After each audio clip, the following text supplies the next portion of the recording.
പ്രശസ്ത എഴുത്തുകാരനായ വിശ്വനാഥൻ തന്റെ എഴുത്തുമുറിയിലെ നിശബ്ദതയിൽ അസ്വസ്ഥനായിരുന്നു.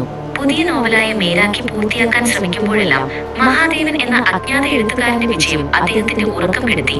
തന്റെ ഭാവനകൾ ചോർന്നു പോകുന്നതായും ആരോ തന്നെ നിരീക്ഷിക്കുന്നതായും അയാൾക്ക് തോന്നി. മേശപ്പുറത്തെ ചിതറിക്കിടക്കുന്ന കടലാസുകൾക്കിടയിൽ അദ്ദേഹം തന്റെ ആത്മാവ് തിരയുകയായിരുന്നു. അസ്വസ്ഥതകൾ വർദ്ധിച്ചപ്പോൾ വിശ്വനാഥൻ തന്റെ സുഹൃത്തും മനഃശാസ്ത്രജ്ഞനുമായ ഡോക്ടർ റോളണ്ടിനെ കാണാൻ തീരുമാനിച്ചു. എനിക്ക് ഉറക്കം കിട്ടുന്നില്ല ഡോക്ടർ, ആരോ എന്നെ പിന്തുടരുന്നു, വിശ്വനാഥൻ പരിഭ്രമത്തോടെ പറഞ്ഞു. റോളണ്ട് ശാന്തനായി അത് കേട്ടിരുന്നു.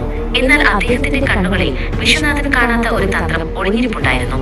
വിശ്രമിക്കാൻ നിർദ്ദേശിച്ച ഡോക്ടർ വിശ്വനാഥനെ സഹായിക്കാൻ ഒരു ഡിറ്റക്റ്റീവിനെ നൽകാമെന്ന് വാഗ്ദാനം ചെയ്തു. അന്ന് രാത്രി വിശ്വനാഥന്റെ വീട്ടിലേക്ക് ഷെർലക്ക് കടന്നുവന്നു. ഒരു ഡിറ്റക്റ്റീവാണെന്ന് പരിചയപ്പെടുത്തിയ അയാൾ വിശ്വനാഥന്റെ എല്ലാ പ്രശ്നങ്ങളും പരിഹരിക്കാമെന്ന് ഉറപ്പു നൽകി. മഹാദേവൻ എന്ന രഹസ്യം കണ്ടെത്താൻ അവർ ഒരുമിച്ച് ചെന്നൈയിലേക്ക് യാത്ര തിരിക്കാൻ തീരുമാനിച്ചു. ഷെർലക്കിന്റെ സാന്നിധ്യം വിശ്വനാഥന് ആശ്വാസം നൽകിയെങ്കിലും അയാളുടെ പെരുമാറ്റത്തിൽ എന്തോ ഒരു വിചിത്രതയുണ്ടായിരുന്നു. ചെന്നൈയിലേക്കുള്ള യാത്രക്കിടയിൽ ഒരു ഭീകരമായ അനുഭവം അവർക്കുണ്ടായി. ഇരുട്ടിൽ മുഖംമൂടി ധരിച്ച ഒരാൾ വിശ്വനാഥന്റെ കാർ തടയാൻ ശ്രമിച്ചു. തന്റെ തിരക്കഥയിലെ വില്ലനെ പോലെ കയ്യിൽ ഒരു ഇരുമ്പുദണ്ഡുമായി അയാൾ അവരെ ആക്രമിക്കാൻ ഒരുങ്ങി. ഭാഗ്യം കൊണ്ടാണ് അവർ രക്ഷപ്പെട്ടത്. വിശ്വനാഥന്റെ ഉള്ളിൽ ഭയം ഒരു തീയായി പടർന്നു. തന്റെ ഭാവനകൾ ജീവൻ വെക്കുകയാണോ? ചെന്നൈയിൽ വെച്ച് വിശ്വനാഥൻ ജെന്നി എന്ന യുവതിയെ പരിചയപ്പെട്ടു. ഒരു ബ്യൂട്ടി പാർലർ നടത്തുന്ന അവൾ താൻ വിശ്വനാഥന്റെ ഒരു പഴയ ആരാധകയാണെന്ന് അവകാശപ്പെട്ടു. എന്നാൽ ജെന്നിയുടെ കണ്ണുകളിൽ എന്തോ ഒരു ഗൂഢലക്ഷ്യം ഒളിഞ്ഞിരിപ്പുണ്ടായിരുന്നു. അവൾ നൽകിയ വിവരങ്ങൾ വിശ്വനാഥനെ കൂടുതൽ ആശയക്കുഴപ്പത്തിലാക്കി. ഷെർലക്കും ജെന്നിയും തമ്മിൽ രഹസ്യമായി എന്തെങ്കിലും ബന്ധമുണ്ടോ എന്ന് അദ്ദേഹം സംശയിച്ചു. ഷെർലക്കിന്റെ നിർദ്ദേശപ്രകാരം അവർ മിസ്റ്ററി ഫിലിംസ് എന്ന ഓഫീസിൽ രഹസ്യമായി പരിശോധന നടത്തി. അവിടെ വിശ്വനാഥന്റെ ജീവിതത്തെക്കുറിച്ചുള്ള എല്ലാ വിവരങ്ങളും അടങ്ങിയ ഫയലുകൾ അവർ കണ്ടെത്തി. തന്റെ ഓരോ ചലനവും ആരോ നിരീക്ഷിക്കുന്നുണ്ടായിരുന്നു എന്ന സത്യം വിശ്വനാഥനെ നൽകി. ഷെർലക്ക് ഓരോ രേഖയും പരിശോധിക്കുമ്പോൾ വിശ്വനാഥൻ തന്റെ തന്നെ ജീവിതം ഒരു കെട്ടുകഥയായി മാറുന്നത് കണ്ടു.